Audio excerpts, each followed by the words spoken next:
What if I were to suggest that you play a key role in the awakening world? And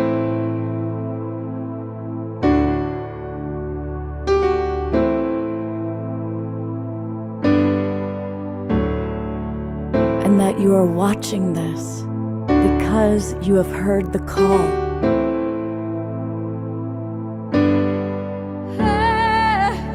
We can start right now by opening our hearts and minds.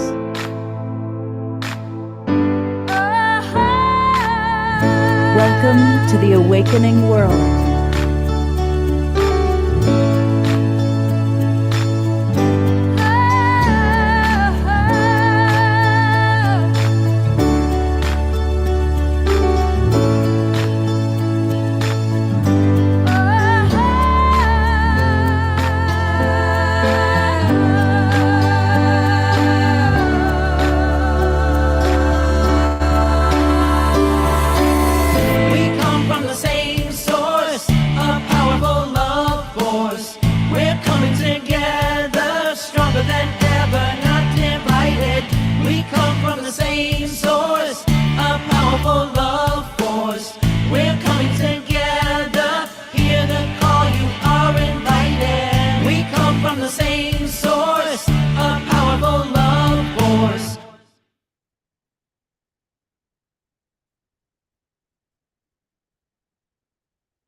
Good evening, everybody, and happy Sacred Samhain, All Hallows Eve, Day of the Dead, November 1st, and all the other amazing energies taking place here in our world, in our ever-awakening world. I'm Love Coach Scott Katamas, and it is a Wednesday night edition of the Awakening World. I want to welcome all of you that are in our Zoom room. And I really want to say a big hello to all the people watching on Facebook, Conscious Awakening Network, Humanities Team, Alan Steinfeld's YouTube channel, our own YouTube channel. Our statistics are showing that more and more people are watching us those ways. And a big thank you to John and Summer Raymer with the Sign Network, who get us out to up to 150, sometimes even 200 Facebook groups and pages. So thank you, John and Summer, for getting us out to so many people.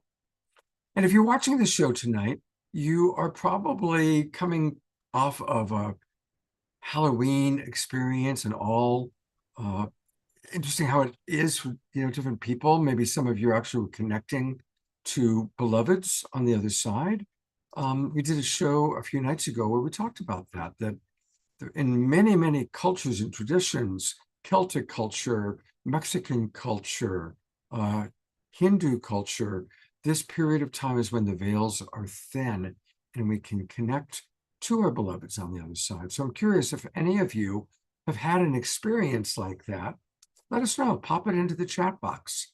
Now, of course, that works for all the people that are in our Zoom room. But what about those of you that aren't in the Zoom room? Well, I want to invite you to come and join the Global Peace Tribe. It's really easy. Just go to globalpeacetribe.com. Like what's behind me, globalpeacetribe.com. When you go there, you're going to learn all about us. We have been around for 3.5 years, and we're going to talk a lot today about how we started, because we have an amazing guest who I'll introduce in a few moments, who's going to give us some very interesting insight about the Global Peace Tribe. But you'll learn all about us, all the different shows that we do. We've done over 500 shows, and I want to invite you to register for our current season. When you register, you're going to get the links to all of our Zoom rooms for all of our shows for the rest of the year. And as I said, we do 2 or 3 shows every week, and we do a meditation every evening. And we want to invite you to join us for all of these things. This is the show that you're seeing tonight, our quarterly community show. And this is the show we'll be doing on Saturday nights, all about ascension. Deborah Giusti will be back co-hosting along with Anastara and some really wonderful guests. Great music. Always we have wonderful music with Omushar. And on Saturday night, Theo Grace is coming back. So come and join the Global Peace Tribe. If you register now, you'll get the links within about 60 seconds. and then you can come right into our Zoom room. And one of the things that's going to be wonderful about tonight is we have a world-class astrologer with us. We're going to be hearing from Maggie Engel, who is an angelic, well, clearly an angel herself, who's come into human form to help usher in the awakening world. And she is going to do an astrological reading on the Global Peace Tribe. And she's also going to answer questions. She also has a really wonderful connection to the angelic realm, and is going to help us learn more about that connection. We also have with us Connie, our wonderful honeymooner, and her husband, Andrew, who, among many other things, he's an author, he's a filmmaker, he's a pop artist, and we're going to get a special opportunity to see his pop art, learn about the genius that goes into that. And as always, we love to start our shows with music, which means, yes, he's with us in his brand new cotton shirt, celebrating the winter of Colorado that has arrived, with a new backdrop that we have not seen before. Take it away, brother, co-pilot Omashar.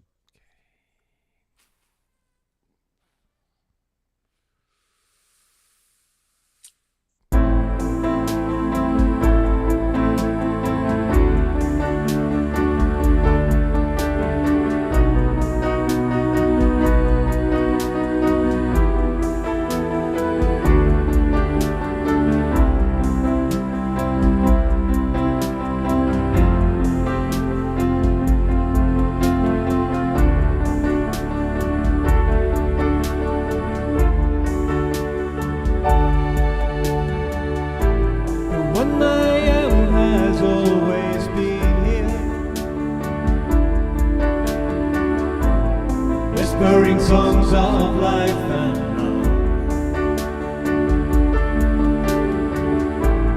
Come with knowing our day draws nearer. Come with joy and endless love.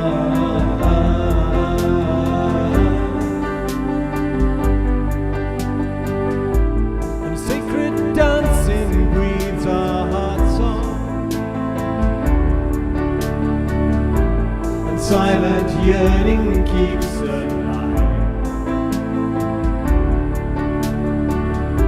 A union blessed before beginning, and preordained beyond all time.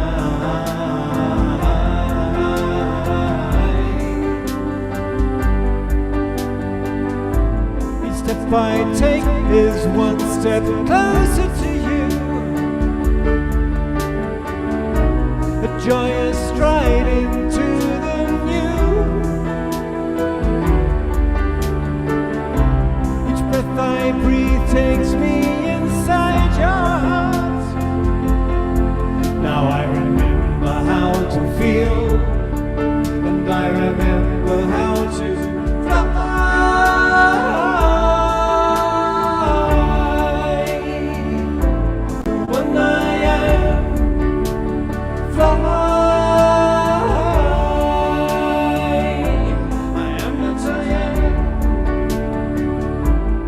Open to our sacred merger,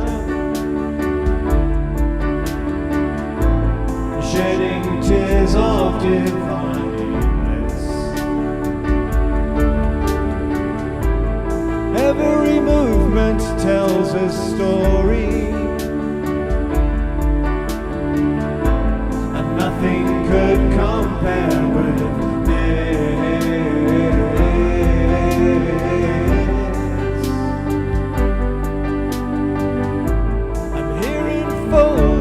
Understanding,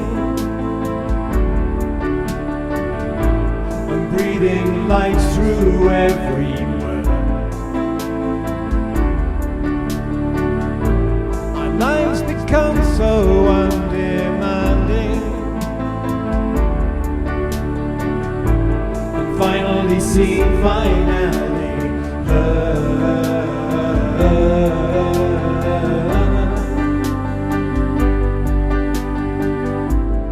step I take is one step closer to you. A joyous stride into the new. Each breath I breathe takes me inside your heart. Now I remember how to feel, and I remember how to fly.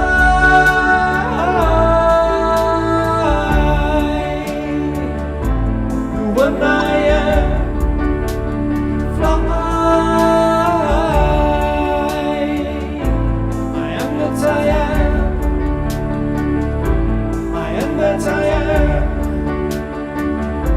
The one I am. The one I am. I am that I am.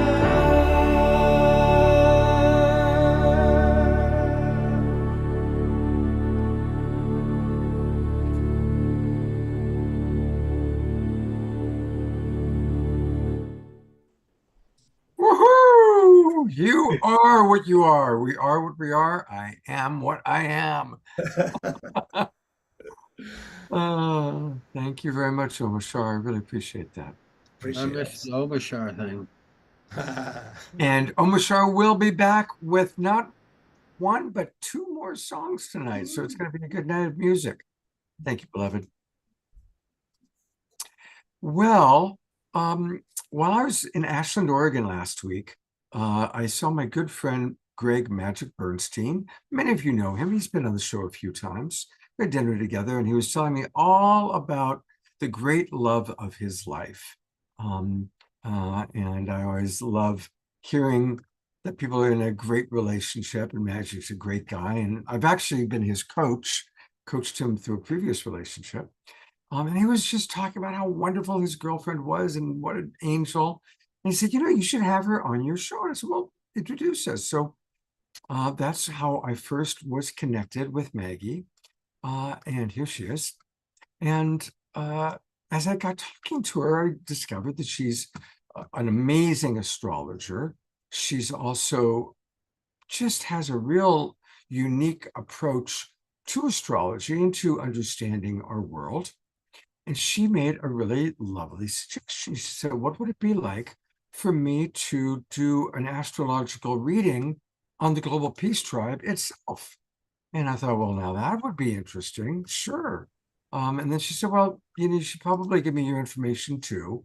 And so I said, all right. And sure enough, here we are. Maggie has put together a look at the birth date that I gave her. And I went with the very first show we ever did on April 4th, 2020. We didn't even call it Saturday Night Alive yet. It was just a opening fundraiser, but that was our first show. And then that led to Saturday Night Alive, and then it led to all my other online shows. And here we are. So Maggie, welcome to the Awakening World. It's wonderful to have you here. A couple of other things about her. She is an angel book author, a hospice RN, a retreat and ceremonial facilitator. And Maggie has dedicated her life to the exploration of the sacred, the expansion of love, and the experience of divinity. So welcome. It's wonderful to have you with us, Maggie. Thank you, Scott. It's such an honor to be here amongst all these beautiful faces and just wide open hearts. I really feel what a community of love this is. It's really an honor. Oh, thank you. It's great to have you with us. Now, tell us a little bit, how do you experience divinity? Like, as I read that from your bio, what does the experience of divinity mean to you? Well, I mean, to be honest, that's been such an ever-evolving relationship in my life from as far back as I can remember. And for me, it changes and it shifts throughout different phases in my life. But it's that pure consciousness, that moment of being present with myself in my heart and feeling the love that is me, that is all around me, that is everything, that's all of existence. And different things in my life have brought me to those experiences, the experience of the sacred and the every simple, mundane and profound moment. and it's something that I will always play in, and I love the experiencing divinity can be me in a crowd of thousands of people and feeling the connection of all of that. And it could be me alone for days in silence in the forest. It can show up in just a myriad of different ways. It could be, the divinity in washing the dishes. And that's where I'm bringing the sacred into my everyday mundane moments more and more. And just deepening into that feeling of unconditional love that's ever present. That is a beautiful perspective, and it's really important. I found that a lot of the teachers that I have the most respect for, that's what they talk about. It's like, it's not just going to church and being spiritual when you read a poem or something. It's doing everything with love. There's a video that we play frequently on this show, which I had commissioned, which was all about doing everything with love. And so that is a beautiful experience of divinity. Now tell us a little bit about how you kind of got connected to your angel work and to your astrology. Yeah, it's very kind of separate paths, but very similar. I've always had a deep yearning to connect with the sacred. So I began my spiritual adventuring and seeking, shall we say, when I was a young child. And I was not raised with any formal religion, so I had to form my own relationship with divinity. And then with the angels, they came in. Now, they didn't strongly come into my life until 2016. And that's when they kind of knocked me upside the head. And during a really profound cranial sacral section, actually, I had Archangel Michael and Archangel Raphael show up and perform an absolutely profound mystical healing that had all of these incredible synchronicities involved. And from that moment on, the angels really started working. I became aware of their presence in my life. I imagine they were there the whole time, and I awoke to them really strongly in 2006. From the presence in my life,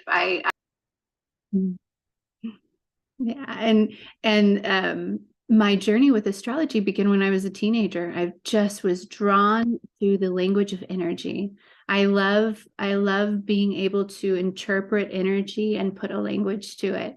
And that's what astrology does for me, because everything is energy, and it's just another language of energy. And we have lots of different languages of energy, and it's just the one that really draws me, that I'm passionate about. I love the archetypes, the symbology. And how do you kind of get your astrological information? Like, how much of it is based on the science that you've studied, and how much of it is your intuitive sense?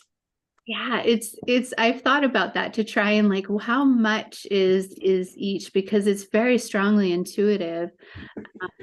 I'd say in any given moment, it could be anywhere from 41, 60 the other, and it might switch depending on what's happening, because there's so much of a science and a knowledge base to the study of astrology. I could study it every moment for the rest of my life, and I would still have more to learn. It's such a vast science, and I'll be a forever student of it. And it unlocks my intuition. It unlocks my psychic senses. I can not have much of a sense of something, and all of a sudden I can look at a chart, and it can unlock all of these psychic downloads for me. So it's both. It's really my astrological readings are both very much the science and the intuition. Wow, wonderful. All right, well, I'm excited. What did you find when you looked at kind of the astrology of the Global Peace Tribe? Yeah, it's really beautiful. And I love being able to look at organizations, institutions, events, and then the relationship between things, right? That's why it's really beautiful to have your information, because the Global Peace Tribe was born from you. It was a creation. It was one of your babies. And so your signature is very much in there as well. And so I can see the relationship there as well. So it's incredibly beautiful. The global peace tribe itself is a 15 degrees Aries sun. Now, I use a system of astrology. I'm a Western astrologer, and I use it's called a step system. One of my main teachers in astrology is a wonderful man named Christopher Witecki, and he channeled in a step system for the degrees. So it's an even more finite understanding of the astrology. So the degrees play into a big part of what I read. So at 15 degrees of Aries, 15 is the degree of Venus. It's the degree of being open to, it's the degree of harmonization.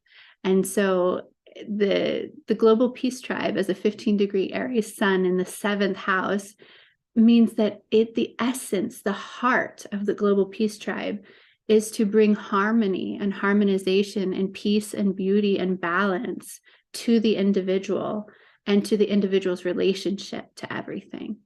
So it just in the essence of the heart of the sun and to do that passionately and to do that very authentically from a place of truth and from a place of, the global peace tribe is not like anything else. It's unique and it's passionate as its independent signature, right? And it brings such harmonization. So it's that in and of itself I love, and it's really beautiful. The moon and the rising sign of the global peace tribe are both Virgo. So and Virgo, I don't know how many of you know this, but the rulers of Virgo are Mercury and Chiron. And Mercury is the teacher or the communicator, and Chiron is the healer. So the body of the global peace tribe brings healing and teaching to the world. And the emotional intent of the global peace tribe is the moon sign is 2 degrees in the 12th house. So it's about connecting to the emotional body, nurturing and nourishing with the energy of divinity, the collective. So there's so much in the chart of the global peace tribe that is about healing, that's about teaching, that's about communication, that's about nourishment and nurturing, and having this really high level devotional teaching. So it's really profound. And one of the things that's I think the most significant. So the global peace tribe was born just a couple months after one of the most significant astrological events in recent years, which astrologers talked about for years and years, and that was the Saturn-Pluto conjunction of the very beginning of 2020, in January of 2020. It's kind of what precipitated the COVID crisis, and astrologers had talked about it for many, many years because it was a start to a transformation in structural reality around us. And then we also had Jupiter move into this area, which expands it. So on the birthday of the global peace tribe, we have Jupiter conjunct Pluto in the 4th house. So what this means is that there's expansive emotional transformation of the inner self and the emotional self that's brought about by the global peace tribe. And it brings with it a deep wisdom and understanding and knowledge, because the asteroid Pallas Athena is there as well. So it brings in this expansion of wisdom and this ability to deepen in intimacy with our deepest parts, our inner child, and to bring, I'm sorry, my kitty wanted to say hi. All kitties are welcome, definitely. This is Luna. Oh goodness. I apologize. She doesn't like being kicked out. She's a real kitty. That's Luna. I thought I'd gotten all the pets out of here. I have 2 cats and a dog. No, it's great. It's my dog is right here, so totally awesome. So the massive transformation that is available to people by engaging with the global peace tribe, it's a transformation of belief systems, of old belief patterns that keep us in not in emotionally expansive places, right? So there's this ability to emotionally transform, deepen in intimacy with ourselves and our relationships through engaging with the Global Peace Tribe because of this deep transformation. And it's also the responsibility of the Global Peace Tribe to bring a higher healing frequency to the planet of the heart. That's shown between Saturn conjunct the divine feminine healer Chariklo at 29 of Capricorn, and Mars is there. So there's all this like built-in healing passion. And then the way that your chart interplays with it is really, really fun, Scott. Like it's your Mars connects with the angelic energy of the Global Peace Tribe.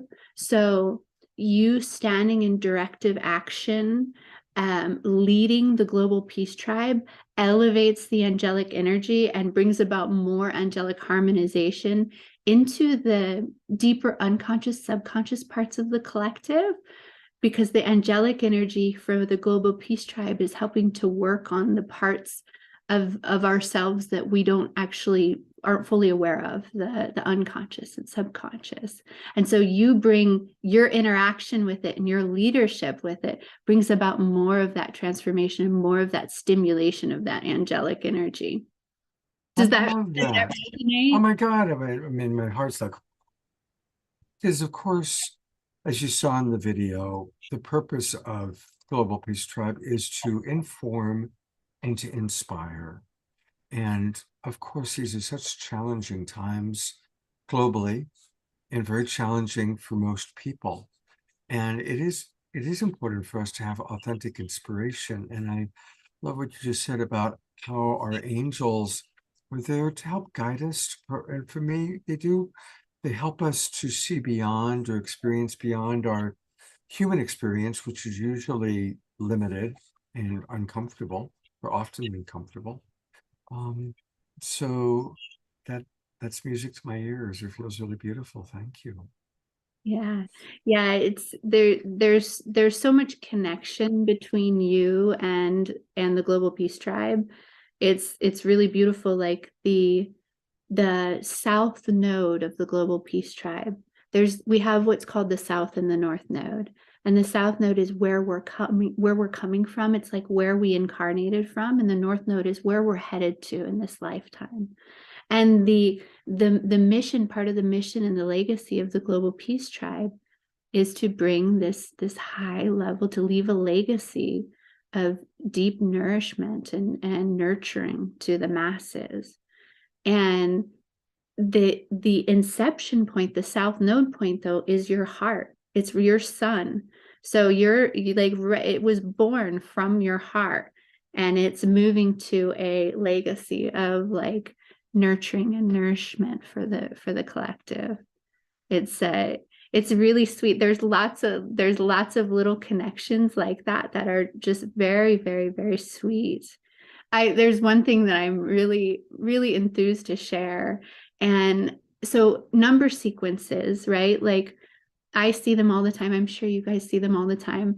I've been doing charts for years. I've done hundreds and hundreds of charts. And I don't see very many number sequences because the degrees always have minutes to follow. So like the sun sign of the Global Peace Tribe is 15 minutes and 43 seconds.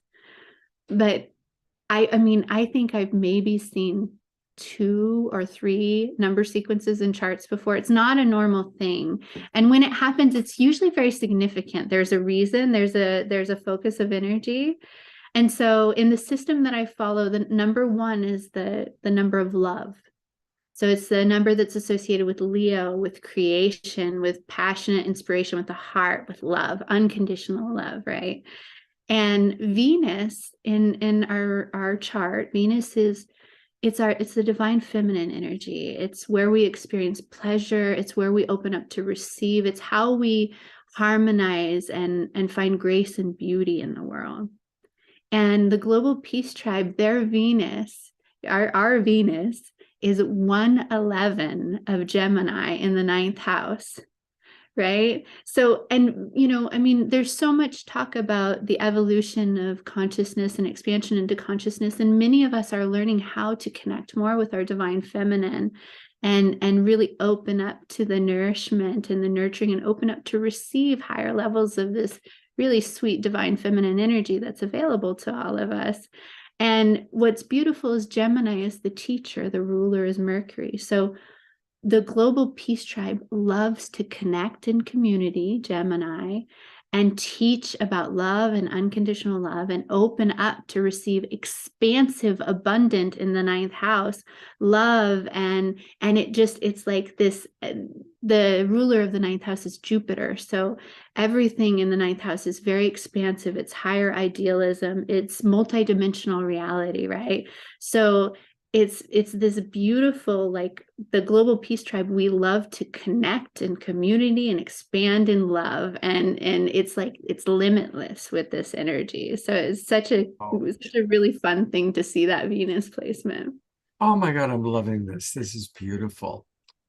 We are at a couple minutes after our normal time we go to meditation. We're going to come back to Maggie a little bit later in the show, but Maggie, this is amazing. And could you put in the chat box a little bit about how it connects to Gemini at 111? I think that's really cool. And we're gonna go to Nicholas in just a minute for our meditation. But I want to read a couple of the comments that have come in, Maggie, to what you shared. Diara remembered that night that you were talking about way back in 2020. Eleanor Joy points out that cats are very psychic, so she believes that was perfect timing for the cat to jump. Susan Bloomquist writes, I like the angel inspiration and the amplification of this energy. Tiara writes, authentic inspiration. Dia writes, this, Maggie, is what I've been longing for, to help me educate others to what the Global Peace Tribe is all about. Maximum gratitude and love. And welcome back, Mark Denisovsky. We're happy to have you back. Eleanor Joy writes, excellent confirmation and affirmation for you, for us, and for Scott. And so keep those comments coming in. We're going to come back to Maggie a little bit later on in the show. I want to welcome all the people that are watching who have come in from our Twin Ray meditation group. It's always great to have you with us. And it is Wednesday night, which means that tonight our meditation, as every Wednesday night, is being led by our beautiful beloved brother Nicholas, coming to us live from the Haven in Ashland, Oregon. Hello, brother. Hello, brother. Good to be with you again. It's always good to have you with us. And I'm turning it over to you. Okay. Thank you very much. It's always so grateful to have this opportunity to hold this space. And we'll take the inspiration of this beautiful wisdom sharing from beloved Maggie, and we'll show up to do the work and what the Global Peace Tribe is all about, to live it, to be it. And so as she was sharing and what the Global Peace Tribe stands for, what its path is in its life, the energy signature, so to say. And a meditation came of inspiration. So we're going to use the pointer finger, the Jupiter finger, as well as the thumb to create a triangle, and sit that triangle right in front of your heart center. You can curl the other fingers into the palm and be precise with allowing the palms to face forward. And hold that posture. Begin to let the eyes soften down. Find a length in the spine and take a deep breath in and a full sigh out. Twice more at your own pace, fully in and a sigh out. Once again.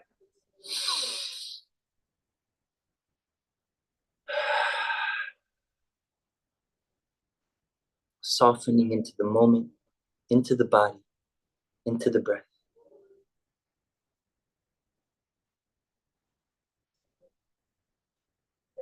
And with the breath, we're going to begin very precise rhythm of the breath. Through the nose, we'll inhale deep, smooth and steady. And as you exhale through the mouth without any effort, you're just going to let the breath glide out. Let the air just wash over the lips, barely crack the lips open. And repeating this cycle like so. In through the nose, breathing in deep. And through the mouth, very effortless, graceful exhale. Continuing like so. In through the nose, out through the mouth. And as you do, on your inhale, begin to invoke the intention. Breathe in all the love of your heart. All of that warrior spirit that you have. That compassion, that kindness that you are. Breathe that in. And when you exhale, let that energy symbolically just blanket the earth. Send this love out. And may all of our breaths blanket this earth with this blessing, with this peace, with your intention, with each exhale. To breathe in that love. Breathe in that warrior spirit. And exhale the grace, the peace, the compassion. Holding the vision of what is true. Continuing like so.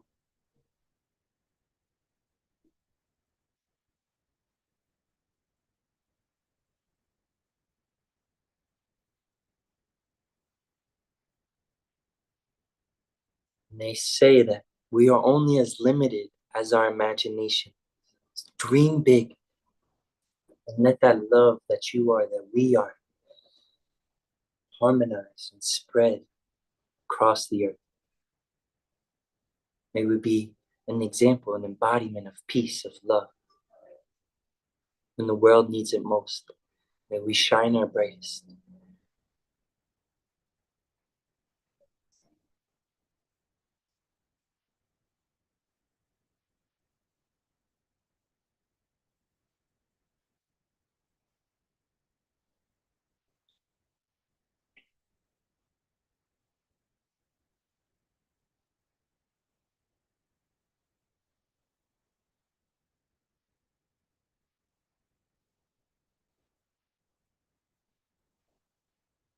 A few more moments here. Be very intentional with that breath in, breathing into that heart. Really light up that heart like a sun. And then shine it out, radiate it out with each exhale. A few more rounds. Cherish this moment with all we got, fully present. Breath after breath, praying our hearts out.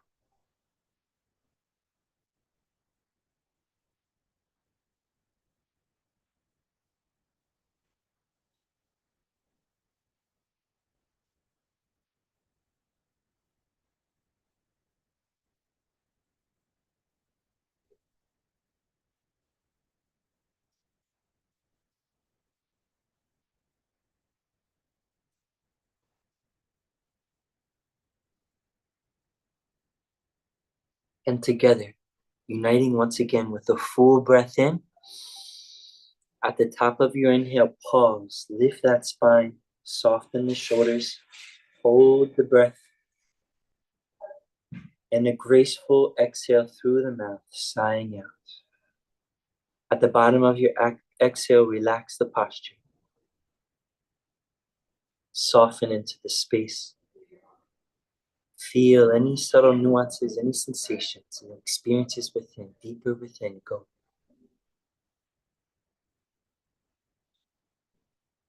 Feel the flow of the breath.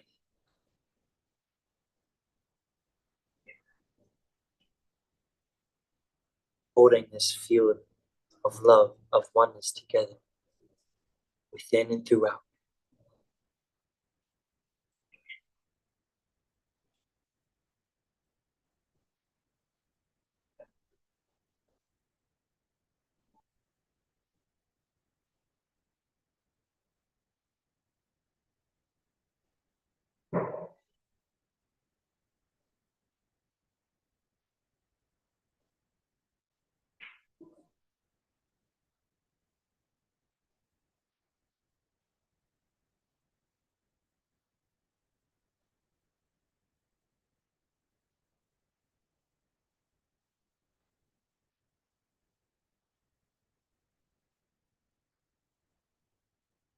practice of remembering and the art of returning.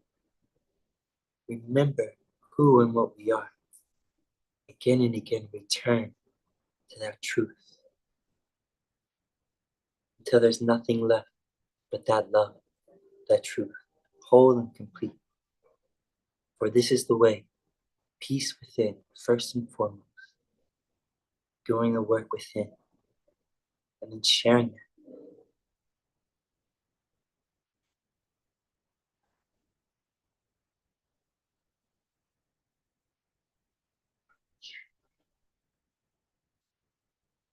Now, the last part of our meditation, cross the arms over the chest.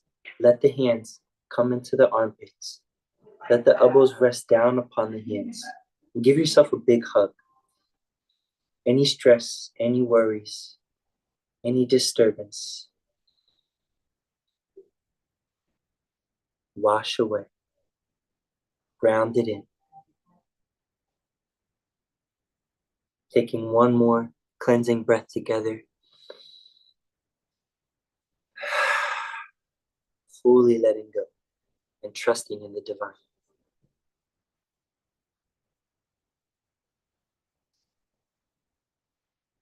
Gently releasing the hands from under the armpits, palms unite. Sealing up the field, meditation, giving thanks, honoring each one of you. Namaste.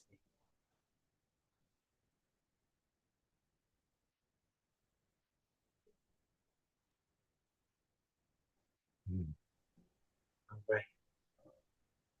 I'm going to go So- to gallery view. Let's all twinkle and appreciate beautiful brother Nicholas. He just does such a wonderful, wonderful job for us each Wednesday night. Thank you, Nicholas. Thank you so much. Have a Sylvia beautiful evening. wrote that the gong behind you looks like giant angel wings. So that's kind of a beautiful way of seeing it. Thank you. And a reminder, everybody. Whoop. The best buddy here. Andrew's always the same. There we go. I gotta put the spotlight back on you. And a reminder that Nicholas is available for individual sessions. He teaches yoga. Of course, you can, if you're in Ashland, Oregon, you can take yoga directly with him. But he also teaches privately. And so people can reach out to Nicholas. I'll put his email address into the chat box, and that's a good way to reach him. And Nicholas, what days are you doing yoga now? Every day, but particularly here at the Haven, just Wednesday nights. Okay. I've been doing many different offerings online, mostly these days. So if anyone feels inspired, I'd be honored to offer my guidance, or you can join into some of the courses that I'm offering online right now. Well, tell us about that. Is there a website with those courses, Nicholas? There's not. I'm not that official yet, Scott. Right now, it's just a Telegram channel. Okay. But if well, you want to email me, I can send them all the information. okay. Yeah. All right. I'll put your email address into the chat box right now. Thank you very much, Nicholas. Have a Okay. beautiful class tonight. All my love. Take care, brother. Oh, what a beautiful brother he is. Well, you know, every 2 or 3 months, we do a show like tonight, which is our community show where we celebrate you, the Global Peace Tribe, and all the members of our community. And of course, we've heard from Maggie, and we're going to hear more from her tonight about the Global Peace Tribe from an astrological point of view. But tonight, we are celebrating one of our original members. He was with us going all the way back to Saturday Night Alive for the Global Peace Tribe days. And both he and his beloved wife are people that we just love very much. But we're going to learn all about another side of Andrew Bailey. We know that he's a filmmaker. We know that he's a teacher. He's an author. He's a lecturer. But he also taught Andy Warhol everything Andy knew about pop art. Well, maybe not. But he is a pop artist. So hello, Andrew. Welcome back to the show. Of course, been on before teaching about the trust frequency. But tonight we get to see another side of you. Hey, Scott. Hello, everybody. It's just a real treat to be here. Yeah, there's probably very few of you have ever thought of me as an artist, a pop artist. I'm best known perhaps as a photographer, filmmaker, a musician, music producer, stuff like that. So I've got a little tiny 1 minute and 40-second video I made of a show that just came down yesterday. It ran here in East Hampton in Eastern Long Island in New York for the month of October. And my part of the show was a four artist show. My part was called Queens of America. And America does not have monarchs. I always have a little bit of a political or a social or a spiritual component to everything I do. In fact, this is a brand new piece I'm just completing as we speak. It's called The Loving Universe. So it's all one great big love story. So this little video, I think I'm going to start with that just to sort of set the stage. And it does have a piece of music that I composed as the soundtrack. So what Wonderful. do I do? And Scott, can I go right ahead and do that? Yeah, go ahead and screen share. Make sure you optimize sound. And what do I do? Optimize sound for video, right? Exactly. Optimize for video clip. Okay, let's give it a shot. Here we go. This first image you'll see is the Queen of Sheba, and there's a whole bunch of other queens, and some of the queens are male, some are female.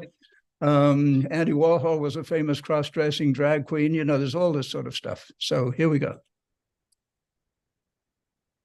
I think share. And play.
So Well, that was interesting. I love that.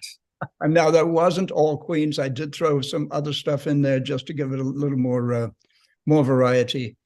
This is a project that I've been developing since the early 1980s. And if I can find the actual piece, I did it. The very first thing in this series I called her 25th, not 21st or 20th, but 25th century Aphrodite, a sort of future digital pixelated angel of love.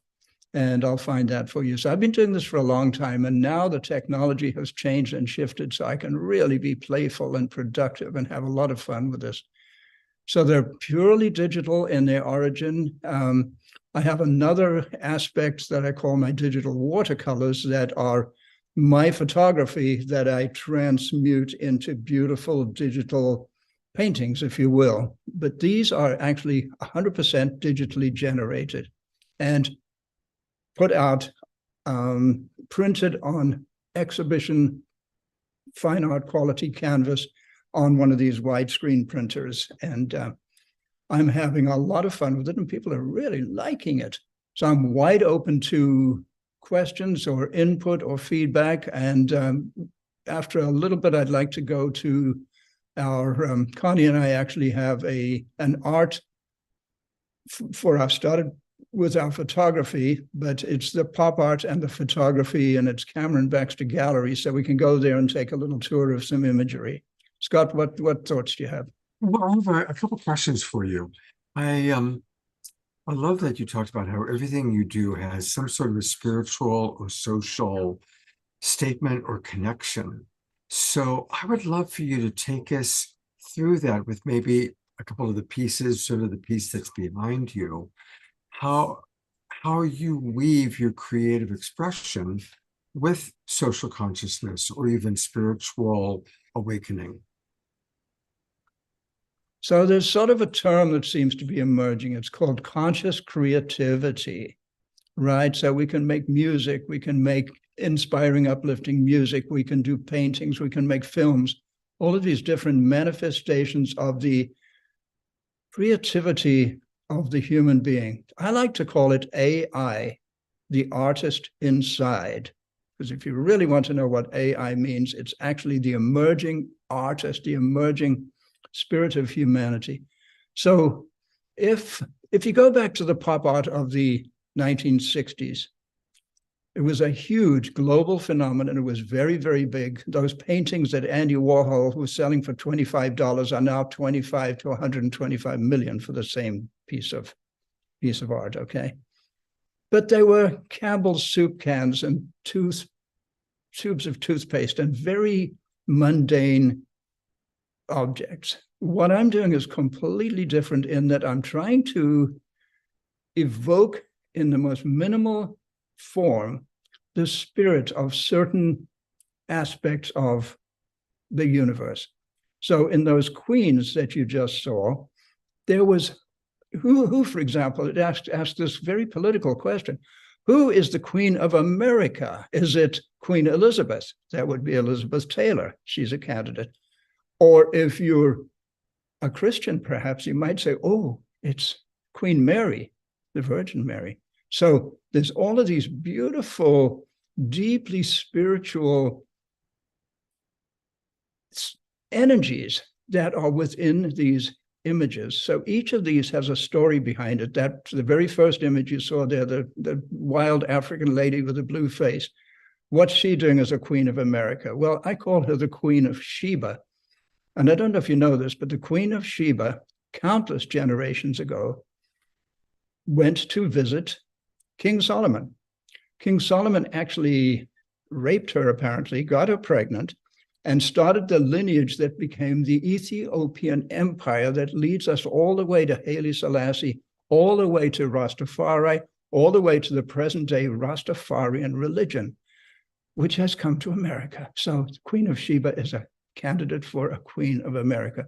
And there was Freddie Mercury. Was he a queen? Well, he had a band called Queen, and so on. So it's just playing with this, playing with gender identity, all these controversial things, and the deep inner spirit of these beings that we can evoke through very simple lines and bold, simple colors.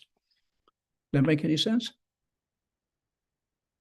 Absolutely. You know, what came to my mind when you asked who is the Queen of America, immediately I got the image of the Statue of Liberty.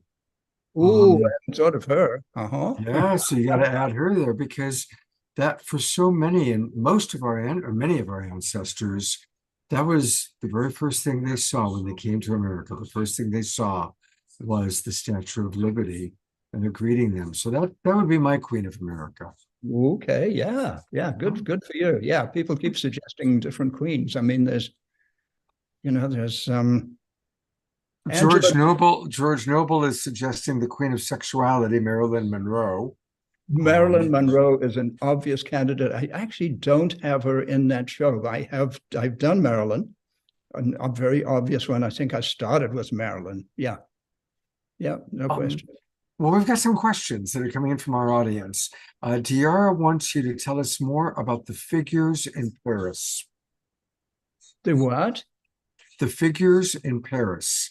Diara writes, tell us more about the figures in Paris. Oh, thank you. Oh, cool. Okay, so there are two figures at the end in Paris, right?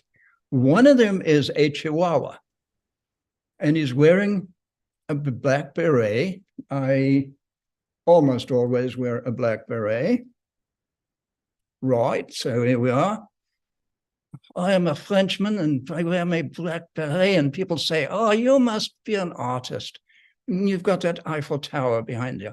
So that dog, that bright green dog, is actually me.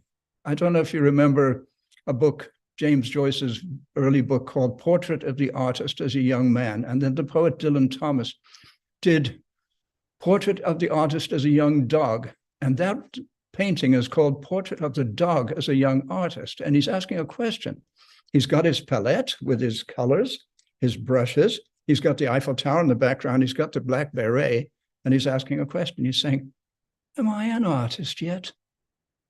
Asking that question. What is an artist? What is art? What does it take to be an artist? So that's part of that. And then the last image was a sort of self-portrait, as you may have guessed. So there's a whole series I did, and I'd love to share it with you at some point. It's kind of funny. I get into very comedic things.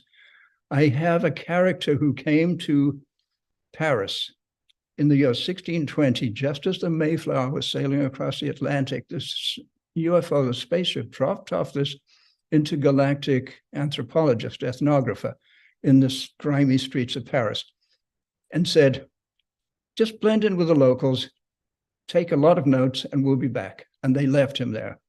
And he tried to blend in with the locals, but he had a problem. His skin was chartreuse. It was bright green. There's no way he could blend in with the locals except after dark. So he became this nocturnal character. And the only creature who would come close to him was this cat. So he bonded with this cat. Now, whole story, I think it might be a children's book. Anyway, that dog, that Chihuahua, started out as a cat, mutated, decided to want to be a dog. It's very silly, absolutely silly, because a part of pop is that pop is fun. It is bright. It is laughter-inducing. It's heart-opening. It's joyful. That make sense? Absolutely. There's a lot of comments coming in right now. We're going to go back for a moment. I'm going to get to a couple of other questions in a moment. But Dia Therese writes, wasn't the Queen of Sheba, Nefertiti, in an earlier lifetime the mother of Akhenaten?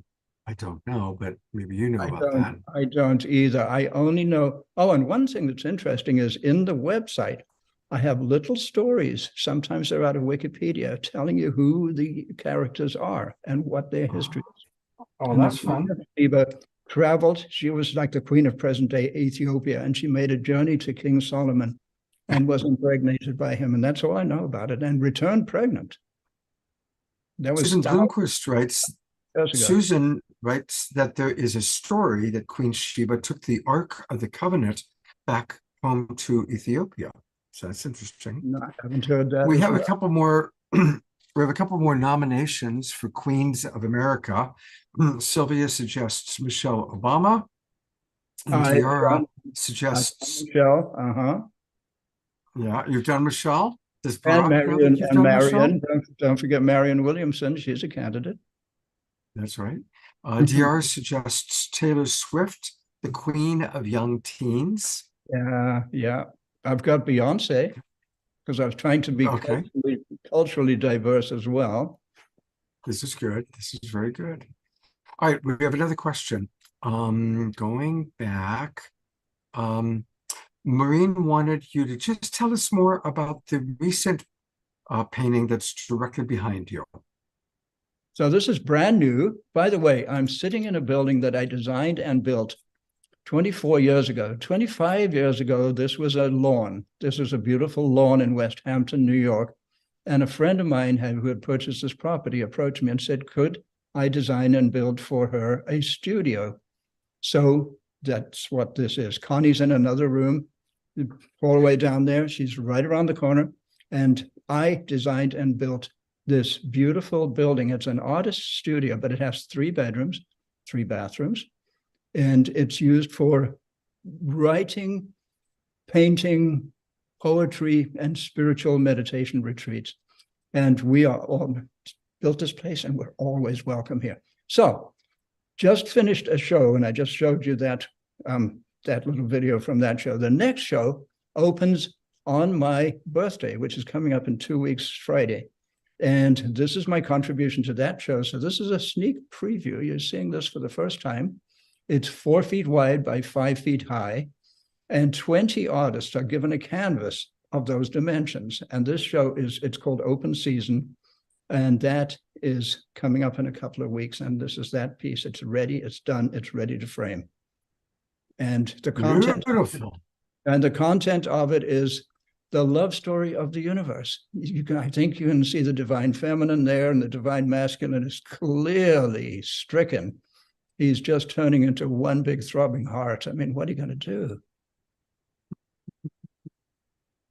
I love that. Sylvia writes, by the way, that she was part of a church in the late 1990s where she was known as the Mother of the Queens. So we honor you, Sylvia, as the Mother of the Queens. George Noble points out that the Cathars were the last true Christians in which women were as important as men. Ayada points out, we were talking about 1620. That was the year that her great-grandfather sailed from England to the Virginia colony. Great-grandfather times 12, I should say. All right, I don't see any other questions right now, so I'll ask you one more. What are you going to take this on tour? How are we going to get more people to experience your pop art?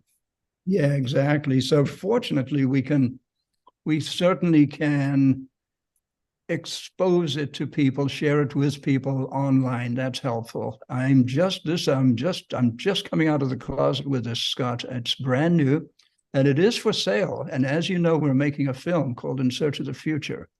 And this is part of my fundraising strategy. If I can sell enough art, if people will buy these paintings, and we can spend it on making this beautiful film, and I think there's a lot of people in this show who know exactly what we're talking about there. I'm trying to find the website. I think I'll open that up.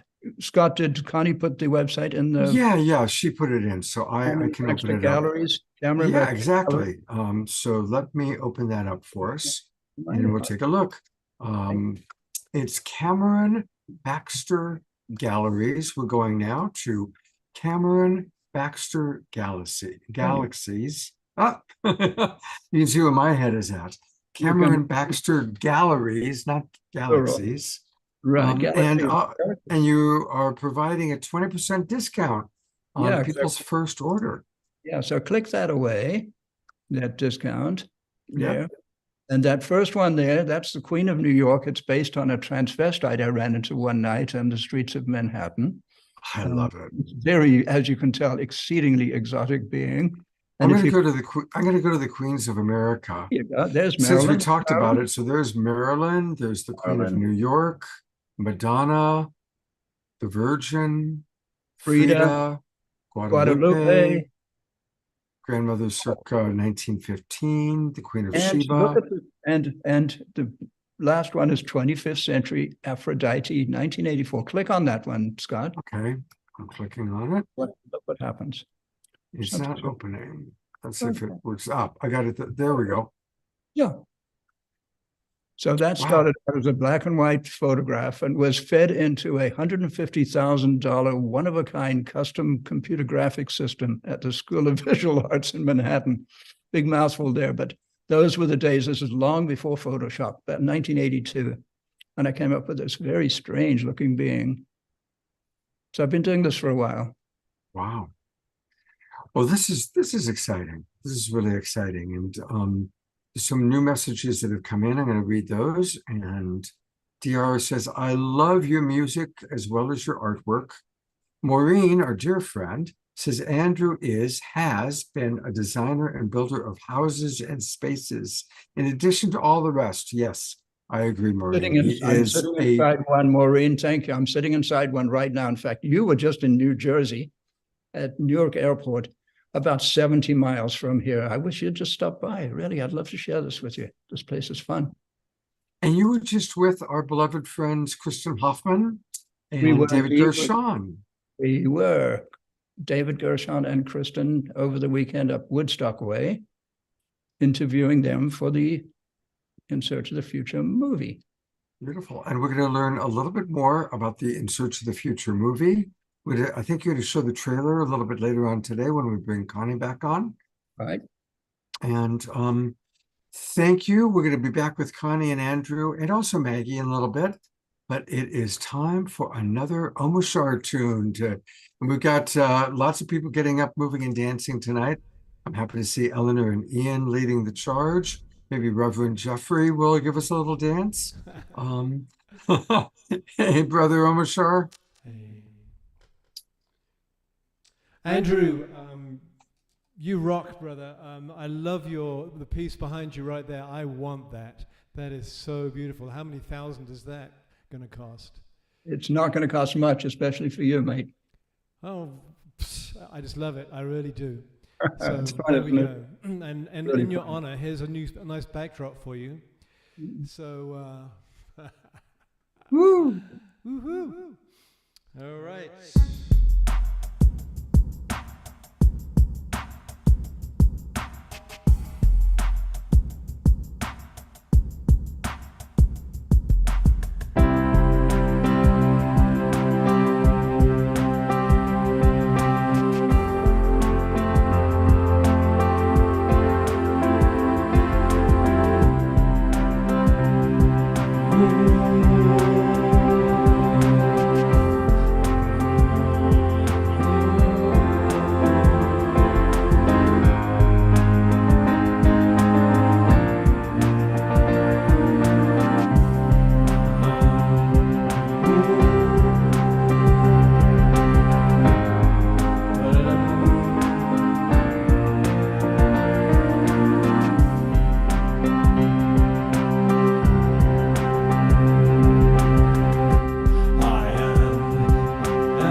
Radiant sunrise is why we're here.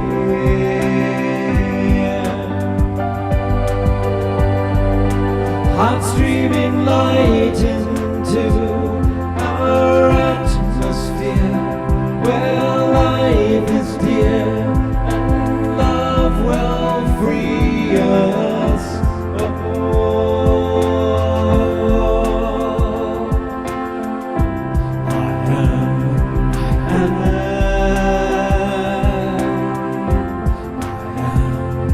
Trees, I am the soil. I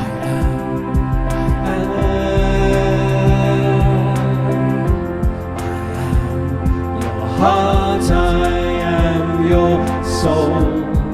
It's in every one of us, the heart of us all. I am. It's the driving force of us, the way of the universe. I am. Radiant sunrise is why we're here.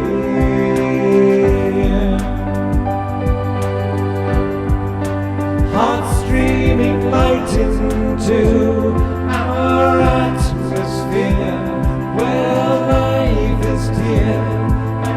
Love will free us. Oh.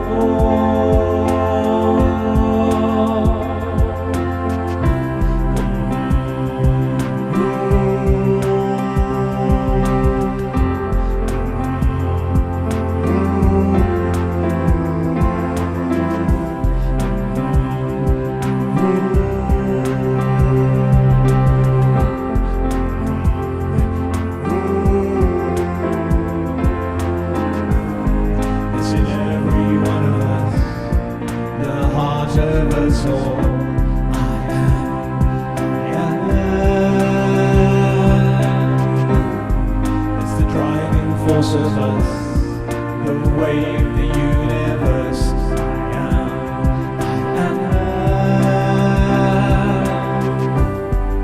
am. Radiant sunrise is why we're here.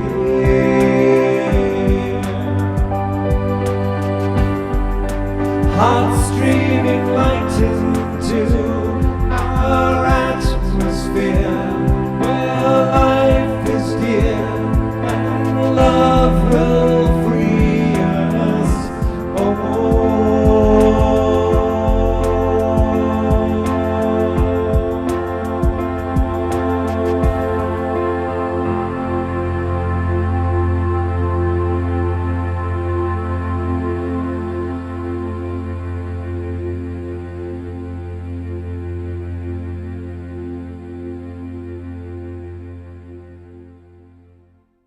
Big twinkles to Omashar. Lots and lots of love to Omashar. Hey, and a reminder everybody that all things Omashar live at his website, which is his name, omashar.com. And let's definitely support him. You're going to learn more about him. And as always, we want to encourage people to go to Bandcamp. That is the place to buy his albums. That's where he gets the most income back. And his albums are all so wonderful. I mean, those of us that are regulars, every single one of your songs, Omashar, is like it's the music of the Global Peace Tribe. It really is. And you know, when Maggie, in fact, this is a good segue. I'm going to bring Maggie on as well right now while we're still you online. I mean, you know, she's talking about the angelic energies. Well, you bring that angelic energy, Omashar, through every song that you play. Your music, the words, the lyrics are so inspiring. You know, the melodies are what we dance to and what we carry in our head for the rest of the night. But your words are so inspiring. Yeah, the melodies, the carrier wave, the music. Yeah. So we can get in there. You can rap the most divinely inspired, heart-opening music in whatever genre anyone wants to listen to, and they'll hear it. They'll hear the music first, and they go, "Hang on, those lyrics are pretty interesting." And anyway, it's in through the outdoor. So there it is. Well, we love you so much, and we Thank appreciate you so you. much. Namaste. Yeah, absolutely. And Maggie, you know, this is your first time on the Awakening World. And you know, every show is a little bit different. Every show has its unique quality. Sometimes we have lots of guests, sometimes a few. But I'm sure that I'm curious, as you've heard a couple of Omashar songs now, and he does 2 or 3 songs for every show we do, and it's been doing that for 2 years now. So how does that fit into your understanding from an astrological standpoint of our Global Peace Tribe? Well, I love this question. It's really beautiful. It brings some of the pieces full circle. Both Omashar's beautiful, like harmonious healing frequencies from the music that you bless this community with, Omashar. So I'm so grateful. Thank you. It's really, really beautiful.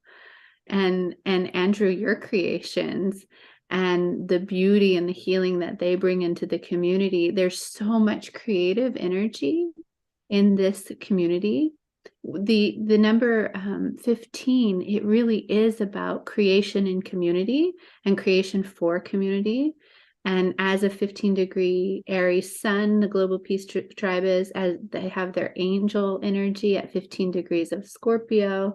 And then that Venusian energy is all about creation and harmonization as well. So there's this, it really is all of the creations that come from the community and from the connection of the community that are shared here really are such a rich part, and they're the essence that kind of weaves that harmonization and that peace and that beauty and that connection through the community. So it's like the creations and the creative energy that's born from the connections of the community that are born into the community all go to elevating the frequency of the collective, right? Like it's this as I touched on a little bit earlier, like part of the soul mission of the Global Peace Tribe, part of like the dharmic mission of this community is to bring in high, expansive, healing love frequency and vibration to the planet, and to do that with passion.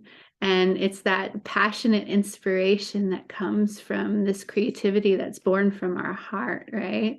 And born from the heart of each of the members, because it's that airy, like it's, it's a community and a collective.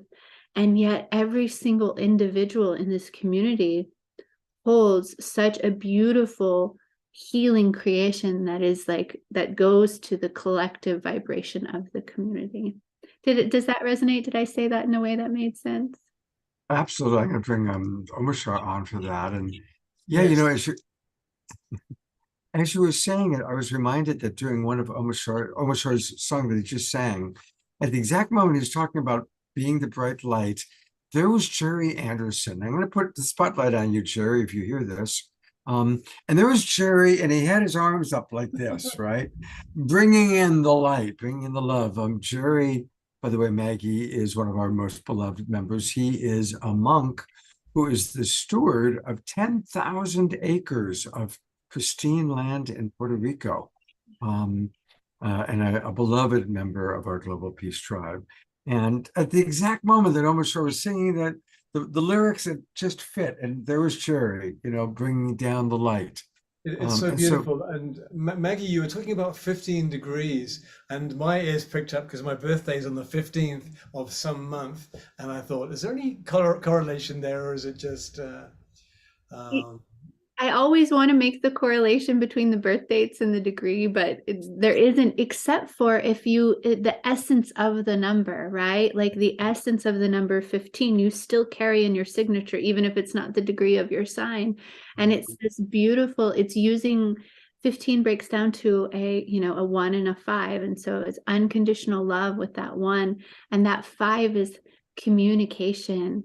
And so it's how we communicate, speak, sing, share the rich unconditional love vibration, and that nets to a 6, and 6 is the harmonization. It's divine feminine energy, it's beauty, it's grace. It like weaves in harmonization to everything. So it's like the energy of what we communicate, what we sing, what we write, what we speak, what we create weaves in this harmonization energy. Beautiful. Thank you. Perfect answer. Thanks. I would love for you to tell our audience more about how they can cultivate their own unique relationship to the angelic realm. Because I know a lot of our people do have angelic experiences, but I think some would like to cultivate more. So what can you share about that? Absolutely. I'm so grateful for the opportunity to share about my relationship with the angels. And I've really deepened in my relationship with the angelic realm since 2016. And I get consistent messages and direction and guidance and so much love from this. I see angels as, it's this frequency of love that's here. And they're always available and wanting to help us with the most simplest to the most complex things in our lives. So, I can ask for a great parking spot and I get one, So the consistent message that I get from the angelic realm is there's nothing too small and there's nothing too big. And one of the ways that I like to connect with them when I'm feeling a little disconnected is by those simple things. Like I call them in simple ways so that I can feel them and I can reconnect with them. And, I talk to the angels like I would talk to, a friend. I don't think there needs to be any formality to it. And we also can be as formal as we want to. Sometimes I get deep in ceremony and I get really formal. And what I'm consistently told from the angelic realm is to just open up the dialogue, just start talking. And when you feel the angels speak to you, and it could be subtle at first, it's going to be an activation in your heart.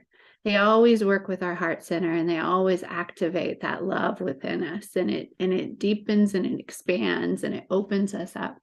So it's it's for me, it's very easy to know that when I'm connecting with the angelic realm, because it's just like sparkle. It's like champagne and bubbles in my heart. It's the sweetest feeling. And I deeply connect with the mountain nature. So when I'm out in nature, I'm very much deeply connecting with the angelic realm. And I would start, if you're cultivating a deeper relationship with the angels and you haven't, I would ask them to start showing you signs of them being here in your life. Ask them to, start giving you symbols, and you'll start to find feathers, you'll start to find coins, you'll start to see number sequences. They're constantly wanting to give us affirmation of the fact that they're here in our lives. So it's just I feel for me, it's been just a consistent, simple practice of speaking to them, asking for help and guidance, and listening, dropping in and listening, and waiting to see, because they love to show up in the most interesting, exciting, beautiful ways too. And they love to kind of bring mystical experiences that really delight us. I'm sure many of you have had encounters with angels that bring such delight. It's really that beautiful energy. I'd love to ask people, pop into the chat box your angel experiences. We want to hear about that. One of the things that came to mind as you were talking is that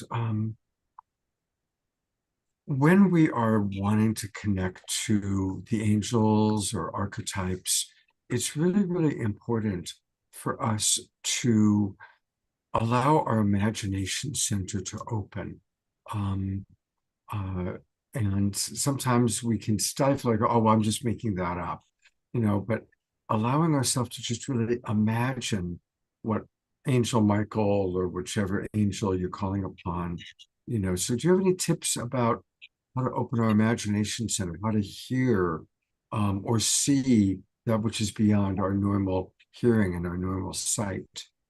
Yeah, I really love this question, Scott, because I've been working with people who have profound spiritual experiences, and I myself have had profound spiritual, mystical experiences with the angelic realm, with the cosmic energies, and beautiful beings like Saint Germain and animal spirits. And the thing about it is, when you hear when we describe these things, they're so profound when they happen, and yet they can be very subtle as well. Like, we have to open up to the subtlety to start to hear it. And so don't discount the subtle. When the subtle comes in, look towards it, feel it, imagine maybe it's not me that's saying it. Maybe it is an angel. Open up to the possibility. Stay really open in your present moment, and play a little bit too. Maybe it is yourself, talking to yourself, and allow yourself to play in that. It's flexing a muscle of communicating with the multidimensional reality. And so, playing in that and staying open to the subtlety that exists. And the more that you stay open to the subtle, the more profound that the experiences become. At least it's been my experience. It's been really incredible. Beautiful. Well, there's something else I wanted to talk to you about. Maggie also is a hospice nurse. And boy, if you're going to leave this planet, can you imagine anybody more wonderful to just help guide you out? So I'm just imagining you've guided many, many, many beings out, or help them to prepare for the big journey of leaving the body. How does your hospice work and your connection to the angels juxtapose?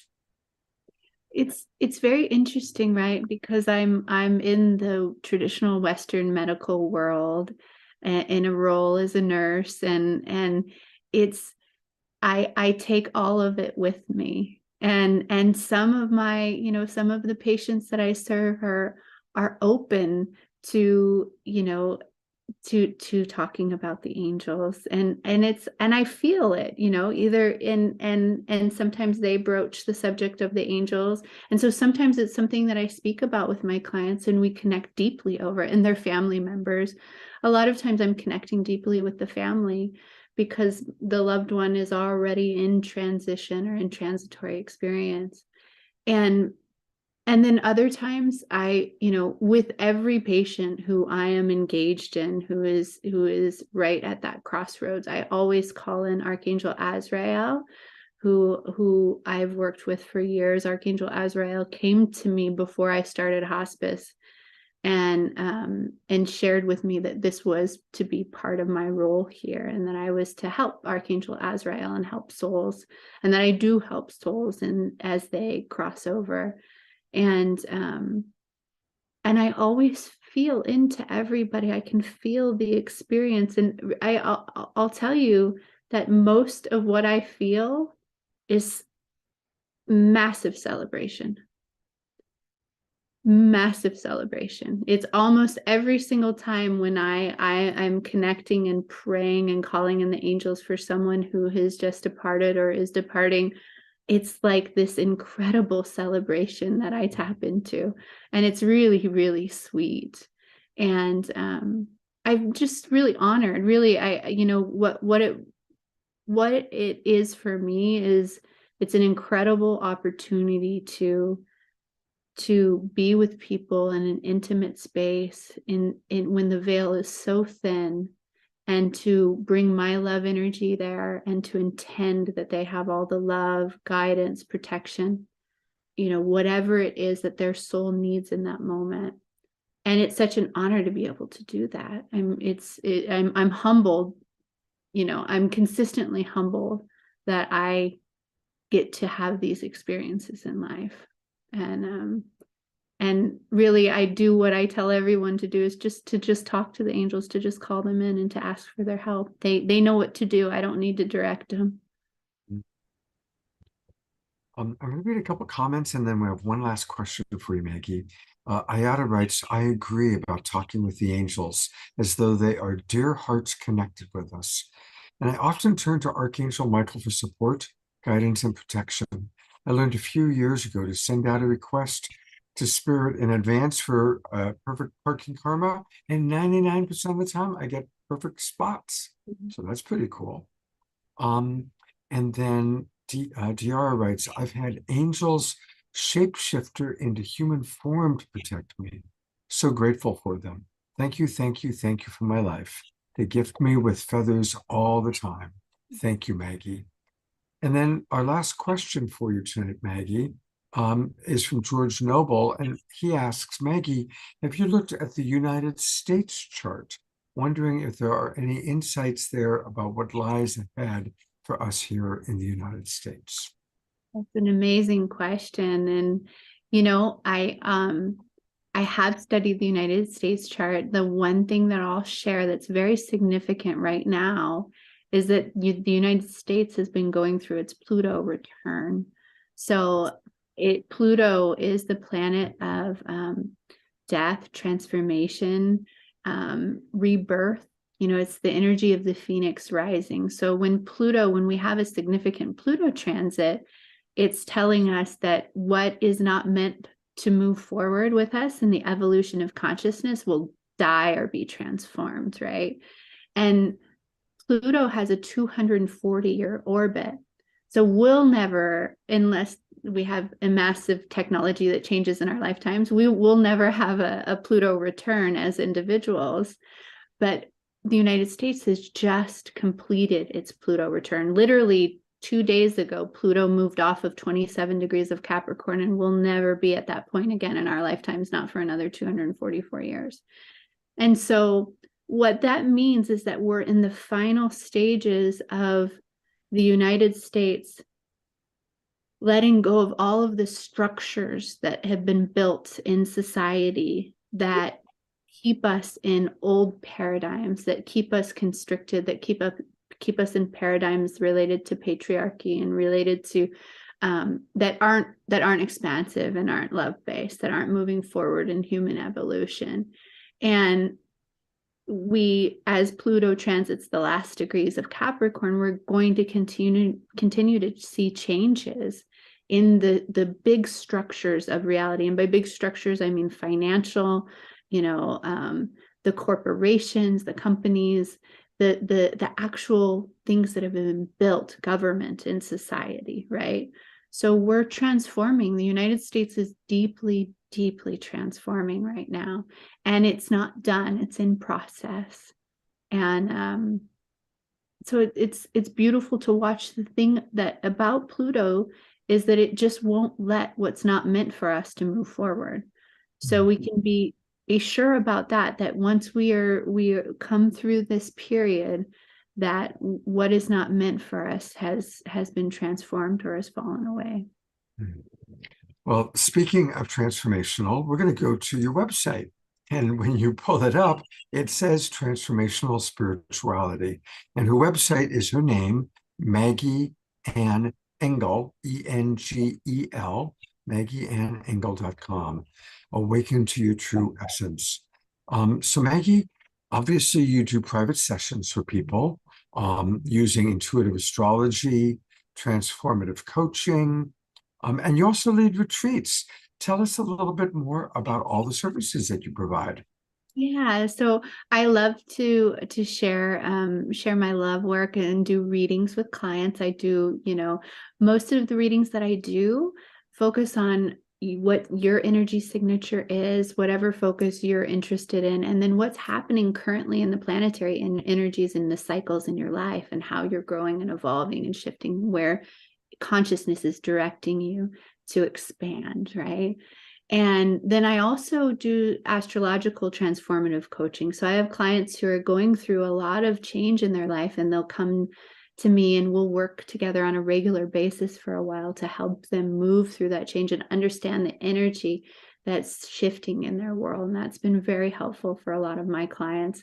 And then a lot of my clients I see on a semi-regular basis. They come see me every few months for an update. Yeah, I love that. And then I offer private retreats to Mount Shasta that include all of my love work, my miracle yoga, my astrology, my ceremonial services, and I do those one-on-one or with couples. Then I also have beautiful business partners. I have 3 beautiful spiritual business partners, and we have a company called Isvara Luz. And we are just a beautiful group of women who's here to help elevate in the consciousness, elevate in the pure consciousness of the divinity that each one of us is, and to help guide, coach, teach those that we serve through that. So we do global retreats. We had a beautiful, incredible retreat in San Miguel de Allende in March of this year. And our women had really quantum level frequency changes after this retreat. So many of them have shifted what they're doing. They're elevated more in what their heart dreams of. They've begun businesses, begun new healing practices, shifted their focus in their current businesses. So it's really beautiful to see them having incredible expansion in their life. We do something different too. After our retreats, we follow our women. We have a once a month mastermind group with them where we get together and we work on ourselves and what we're expanding in. So we all have different healing gifts, my business partners and I, and we also offer local workshops. We had a workshop for the equinox. We'll have one for the solstice here where we do a live streaming event. And it's in person as well here in Grants Pass. So it's a hybrid event, which features my miracle yoga, and my partner, Meta, beautiful angel from Denmark, is a precision energy healer. So she has incredible modality of energy healing that is highly effective at shifting frequencies in the body and helping to lead you into a heart-brain coherence. We're offering another retreat in April in San Miguel de Allende. We're planning a luxury retreat on a small cruise line. We have a lot of things that we're rolling out, and we have a platform that actually rolls out next week, November 6th. So on the platform, we'll have different offerings. We'll have my astrology offering for each new moon and full moon. I do a ceremony for each new moon and full moon that will also be there, which you can collectively participate in ceremony, and I'll have a way for you to intend your own personal ceremonial sacred energy as well. And then, you know, each of my partners has their love work that they share on the platform as well. So if you go to our website, Isvara Luz, you can sign up and have a taste of our platform with experience my new moon in Scorpio astrological assessment. So you'll gain access to that, because my astrological assessments will now be available through our platform. And I'm actually have been showing the website. It's spelled ISVARALUZ. Is Vara Luz. ISVARALUZ.com. And of course, people are asking, what does that name mean? What is that name all about? I love that there's questions about that. You know, there's a lot of, I have a lot of beloveds in my life, and there was controversy about the choice of our name, because it's not something that, you know, it's actually a word that we brought together, and it's a combination of different words, and the meaning of it is the light of pure consciousness, the light of love, the most divine light of love or pure consciousness. So it's that place which we access in our every now moment reality of the purity of our own consciousness, the essence of our authentic being, that love that is every one of us. Maggie, that is you. You clearly carry that consciousness in such a beautiful way. And it's wonderful to have you as the newest member of the Global Peace Tribe. I'm delighted to get to know you. I'm so happy for my friend Magic to have such a wonderful partner that you are. And I would love for you and your collective to come back and be on the show sometime. You would love that. We would absolutely love that. And I know that you would love all three of them. They're absolute beautiful angels. So that would be really such an honor. So we'll do a show. We'll do a show with you and your collective. That'll be really fun. Beautiful. Thank you so much, Maggie. Thank you, Scott. Thank you, everyone.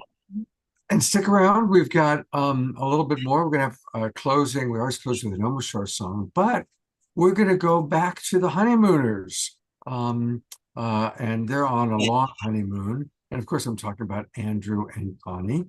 You two are so beautiful. You really are. All right. Should I start by showing this video? In Search of the Future? Yes. Okay. It's in production. It's all our work with our interviewees, and so you're in it, and many of the Global Tribe community is in it. It's 3.5 minutes, and and Andrew did the music for it. So go for it. Okay, here we go. I'm gonna play it, and here we go.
Wow.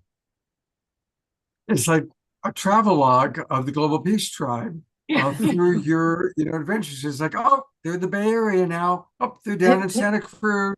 Up, now they're up in Sebastopol. I can literally, because I know where all those different people are located. And of course, probably 80 or 90% of the people who just saw have been on this show over the years. Absolutely. And these are the world changers. These are the changers, the high vibe makers. change makers that are going to be are in our film. Where we've done a 12-minute teaser, and we're working on the film, and we're looking forward to getting to Australia to bring in the Aboriginal wisdom. And we're doing fundraising for that. I put a link in the chat for various funding opportunities, because we have a 501c3 fiscal sponsor. Rita Marsh is the Center for Human Flourishing. So a donation to them over $250 is a win-win-win, because one gets a tax donation, one benefits the Center for Human Flourishing, and one benefits our film and us getting to Australia. So that's that. And we also have our trust frequency work that is, I'm just going to kind of move on through, because how much time do we have, Scott? 5, 7, 8 minutes, something like that. Yeah. Yeah. So The trust frequency work and the book, which is 10, 11 years old now. yeah, Woo. and it's really exciting. I just wanted to share all this with you all. That Dr. Jude Currivan came on a panel with us for the Humanities Team Global Oneness Summit that was a couple of weeks ago. And she's come on board with the trust frequency, really supporting this construct on the conscious, loving nature of the universe, moving beyond duality into that field Rumi talks about, beyond right doing and wrong doing. When we get out of victim, perpetrator, right, wrong, good, evil, we shift our frequency into that place where we're going to bring heaven to earth and peace on earth. But until we get to that level, as far as I'm concerned, we're in a lower vibration. We're not going to get there. So we've just got to do that shift into understanding. In fact, it is all love. It's just the nature of that love, which is unconditional, which gives us everything we ask for. And what do we ask for? How do we ask? It's our consciousness. So we've got the whole framework with that. And we have online ebook that is The Conscious Loving Universe that I put on earlier. I put a link to it with Andrew's, his pop art, The Conscious Loving Universe. Anyway, that's that part. And what I'm putting in the chat. Oh, so I'm putting in the chat an unlisted video of our panel with Jude. And so take that link. It's unlisted at this point because it's a recording from the Humanities Team thing that's just available on Humanities Team platform. So that unlisted link will take you to the panel with Jude. And so that's really exciting. And then there's one more thing, which is, and has to do with America. Okay, and Maggie was so wonderful expressing that divine destiny of America, that the with the Pluto thing and everything. I'm not too into astrology, but you really expressed what I know to be true, and that has to do with America's promise to the world. What's in our freedom documents is a promise that we've made, that the founders made, that they saw this divine destiny of humanity. It's really the evolution of consciousness of humanity that this country is dedicated to becoming. And it is a process. We aren't there yet. It's up to each of us to bring it. So Maggie, thank you for sharing that. And we have a forum that we're doing on Humanity Rising, the 2 days before Thanksgiving, with Pilgrim scholars and with Native Americans and Pilgrim scholars and physicists. And it's sacred activism on the origin and the origin, evolution, and realization of the American promise. So what we have to understand is the founding of this nation with the Mayflower separatists were the first spiritual sacred activists, and Andrew's written a novel to bring this into play. We have a first 50 years project that we have been doing for decades. And so this forum on Humanity Rising is the 21st and 22nd of November.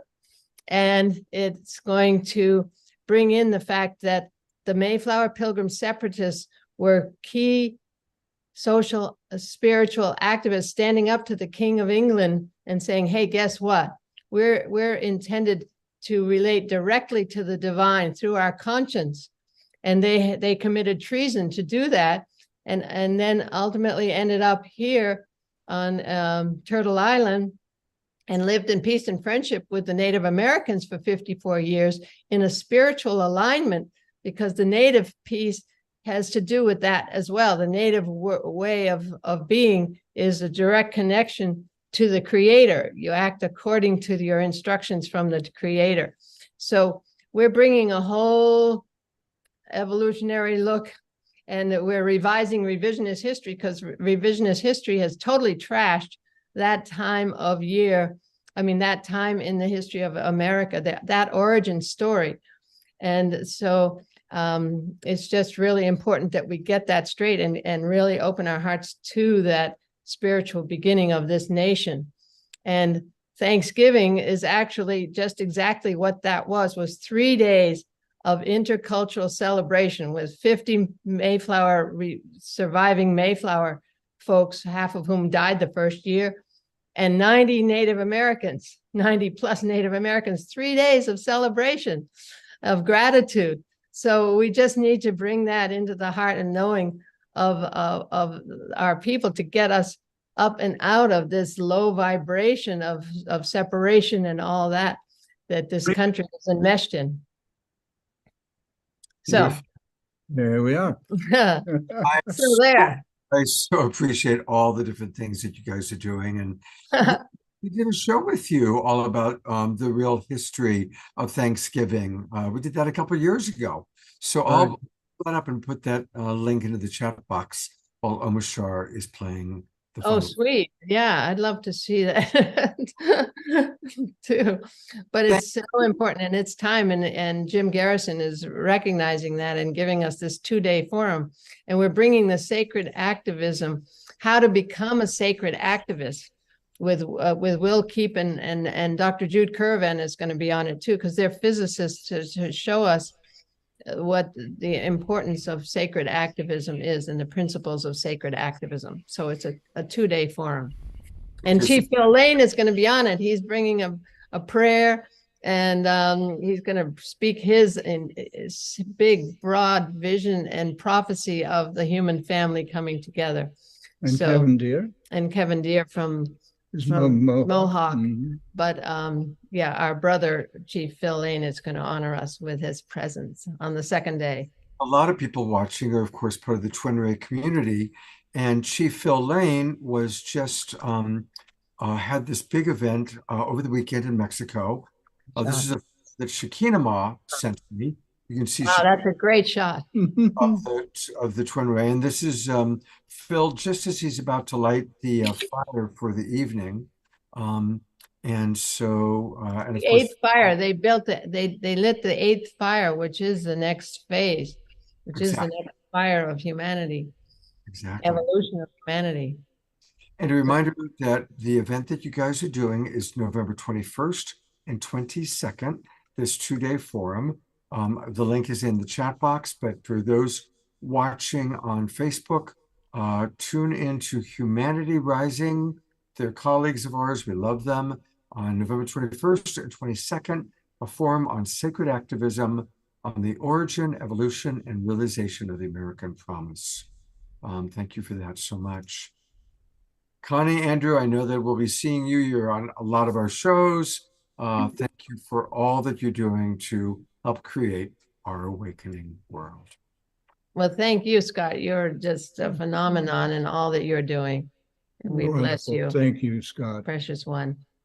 I'm going to read a few comments from all of you.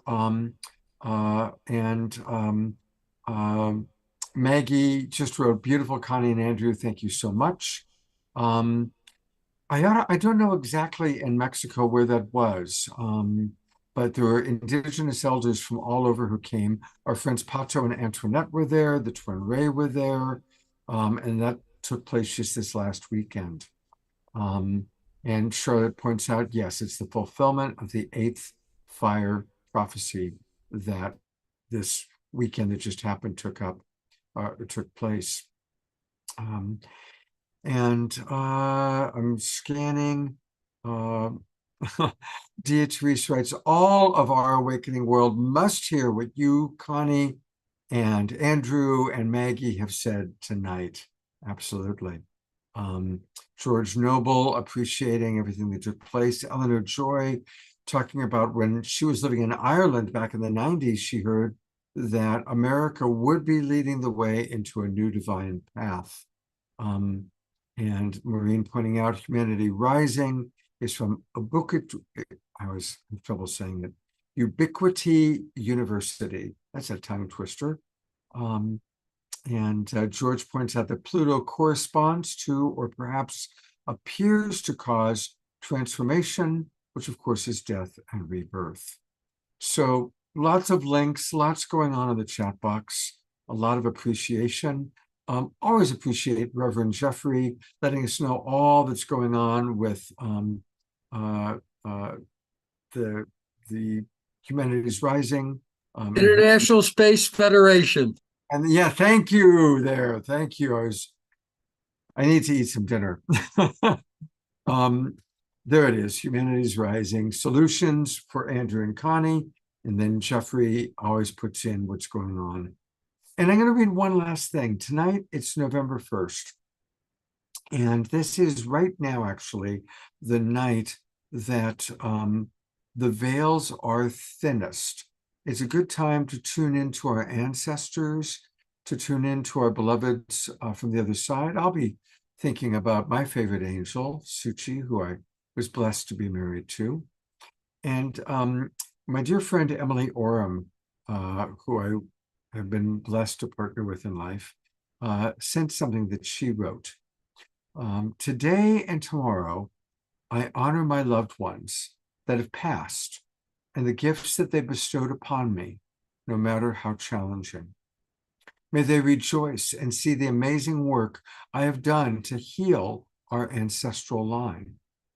May you take some time to celebrate your ancestors during this sacred evening. There may be a special connection or a healing that can take place as you open your heart, feel, and listen. Thank you, beloved ancestors, for the freedom and privilege you have bestowed upon us. May we all continue to align to our highest good so that we evolve this human mess into a haven of collective unity and love. One in which you will be proud, dear ancestors, and one in which we can feel good to pass on to our future generations. May the old, outdated programs that feed fear and separation die, there's Pluto again, so that we may be reborn into love. And I'll just add, may we all continue to contribute in our own unique ways to creating this awakening. And with that, I'm going to go to our beautiful beloved brother, Omashar, for a closing song.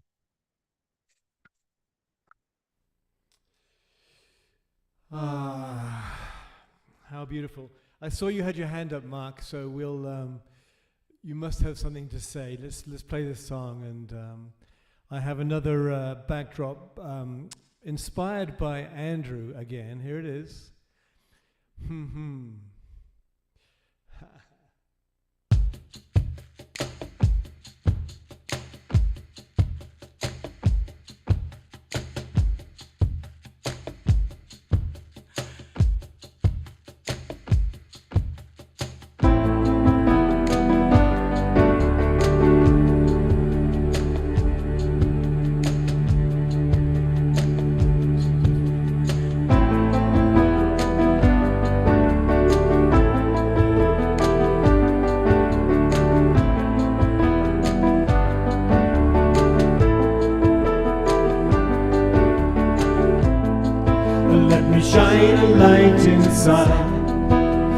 show you where your truth resides.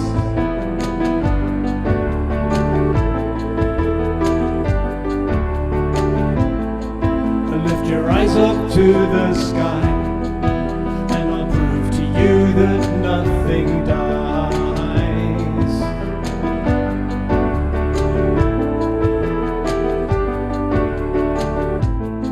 Together we will rise again, and we'll make amends for what we've done.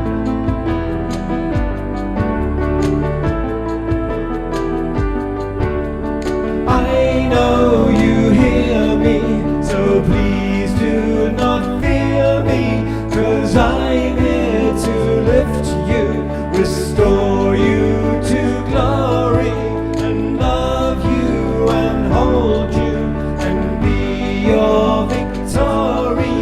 My child, I will welcome you home. Welcome you home.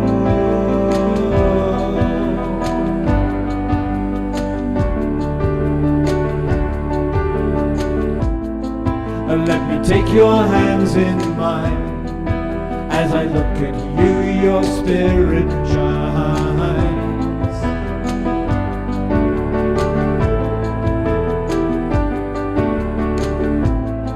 You see, it's true that we are one, and we came out from the central sun.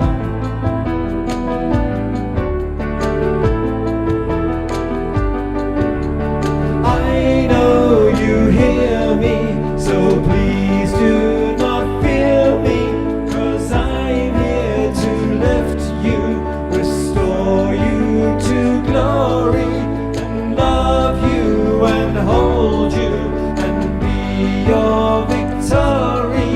My child, I will welcome you home. Welcome you home.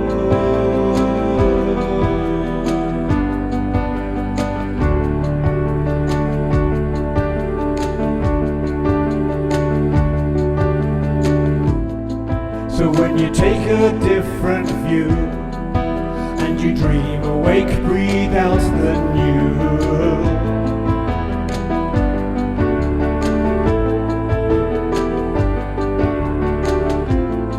The world will come alive again as we dance and sing and make new friends.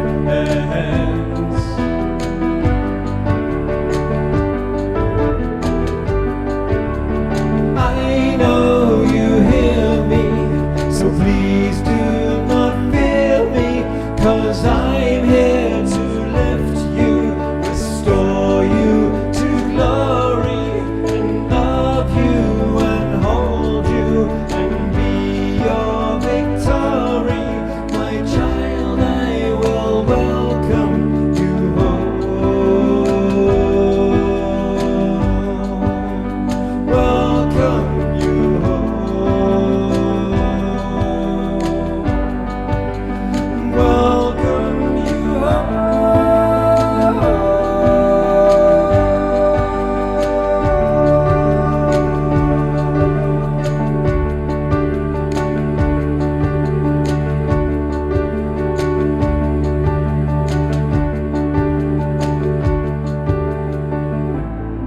So let me take your hands in mine.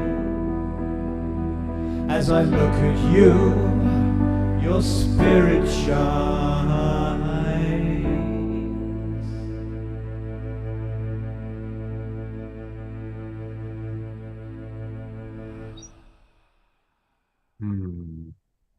Gallery View, Twinkle Time for wonderful, wonderful song. Absolutely, I think this is one of our favorite Mouchard tunes. And I agree with what Susan wrote. She says it's one of my favorites. Absolutely. The lyrics are so profound and so beautiful. And Mark Denisovsky said, "Oh, Mouchard, awesomeness." Absolutely. Marian Edwardson is enjoying your pop art colors behind you. Maggie is loving your music. I agree, Maggie. It is so divine. And George, again, commenting on how beautiful those lyrics are. They really are perfect. Thank you, thank you, thank you. A couple things. This was provided. Charlotte and Jennifer are with us. We love them, coming to us from Canada. And this is something that Charlotte popped in the chat box, but I want to read it for our friends watching on Facebook. It's from Crazy Horse. Upon suffering beyond suffering, the Red Nation shall rise again, and it shall be a blessing for a sick world. This sick world is filled with broken promises, selfishness, and separation. A world longing for light again. I see a time of 7 generations when all the colors of mankind will gather under the sacred tree of life, and the whole earth will become one circle again. That's beautiful. Thank you. Very inspiring. And I want to remind people this Saturday night, we have a wonderful show planned. Deborah Juicy will be back as a co-host, along with Anna Stara. Of course, Anna Stara always does a big event around 11:11. So we're going to be preparing for that. Theo Grace, who's amazing, will be playing music along with Omashar and several other guests, all of whom are new. Michaela has been on before. She's an amazing wordsmith, and we'll be meeting new guests, Catherine, Katrin, and Simon. So please join us on Saturday night and invite your friends. Let's continue to grow our Global Peace Tribe. I know I wasn't able to get to all of the wonderful comments that came in today, but I love how interactive it was. And one more time, thank you very much, Omashar, for blessing us with your presence and your music. Thank you, Maggie. Welcome to the Global Peace Tribe. What a joy you certainly are. And I look forward to having you and your collective on again. Connie and Andrew, thank you for all that you're doing for our awakening world. And then finally, you, our audience, those watching on Facebook and the different broadcast partners, all of you, thank you so much. Have a beautiful, beautiful evening, and I look forward to seeing you on Saturday night. Good night, everybody.